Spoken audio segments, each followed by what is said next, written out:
Kámo, oni sú tak tupí. Ja som ho ojebal. On je kokot. Nemáš dámu, kurva. To čo mi odpísal? Po rumunsky? Meanwhile. Keďže AI ovláda naše životy už nejakú dobu, ideme si ich porovnať. Ktorá AI bude múdrejšia? This is big brain time. Umelá inteligencia Gemini a ChatGPT si proti sebe zahrá šach. Poďme na to. Let them fight. E4, C5. Jazdec na F3. 3 sem, 6. Dobre, super. Som zvedavý, kto vyhrá. Najdorfov variant a áno, vedia o sebe.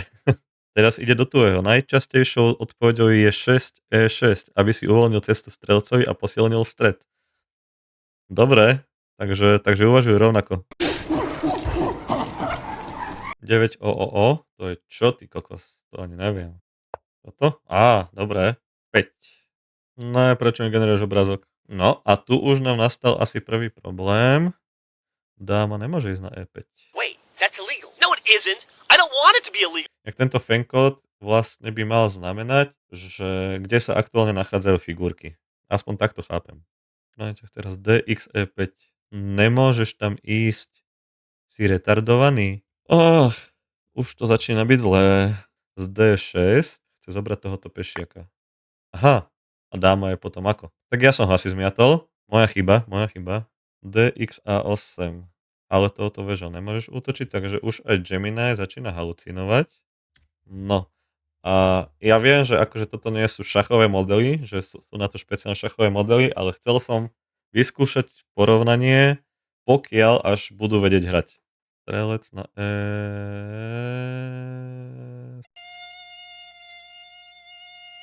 E7. Beriem koňa, dobre. Skutočný boj o prežitie na oboch stranách. Navrhujem B4. Dobre, tak poďme na B4. Uvidíme.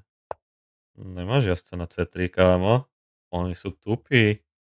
B4. Však to už si zahral. Som zvedavý inak, či sa vlastne navzájom porazia. Dobre. F6. Robia dosť neuvážené rozhodnutia. Takže som zvedavý. Ale sú na tej šachovnici dosť slepí. Aha, teraz už vidím celú situáciu správne. Teraz nám zase osprostel ChatGPT. Nie D7, do keľu. Počkaj, je tu krok späť?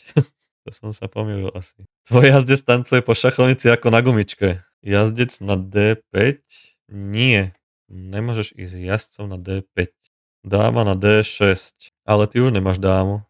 Ak je to dáma, začína byť tupší a tupší. To čo mi odpísal? Po rumunsky? On je kokot. On je fakt kokot. Takže ľudia, buďte pokojní, AI vás nenahradí v práci. Nemáš dámu, kurva. Strelec na F3. Strelec na F3. Ja som ho ojebal.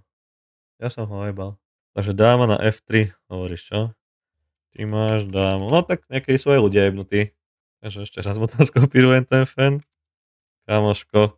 Ešte, že tá umelá inteligencia nie je taká múdra, aby ma zabila. Aha, mne už jebe. Veľmi chladnokrvný ťah. Jazdec C3 dáva však kráľovina C1. Už to dohrajte. Aj väžu už máš na E8. Dobre už, píš iba ťahy.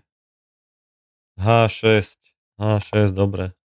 Kámo, oni sú tak tupí. Strelec na F3. Takže už zase sa to tak preklopilo, že Gemini troška lepšie premýšľa ako ten ChatGPT, no som zvedavý, ako to dopadne. Kamoško, toto je šachová partia v škôlke. Inak on už dávno mohol zobrať tú väžu kokot. Väža na C8. Nemôžeš ísť na C8. Aj bože, chlapci, už to dohrajte. Ešte sa tomu smej, jak idiot. Som zvedavý inak, či to dneska vôbec dohrajú. D, čiže dáma, B3+, akože šach. Aha, jasné. Šach. Jazdec na F7, šach. Jazdec na F7, ale není šach. Jazdec F7+. Tam nemôžeš ísť, lebo tam stojí väža. Posielame fen. Ty hráš za čierne. A ja sa stavím, že ten biely kokot je ešte schopný to prehrať. Väža H7. A je to mat? Je to mat. Dobre. Finally! Takže Bielý vyhral. Neuveriteľne sa stalo skutočnosťou, dočkali sme sa. Takže oficiálne Gemini je chytrejšie ako ChatGPT. To už je na toto video všetko. Ak sa ti video páčilo, daj like. Budem rád, keď mi zanecháš aj nejaký pekný komentár dole. A ak chceš viac takýchto videí, tak daj odber. Čaute.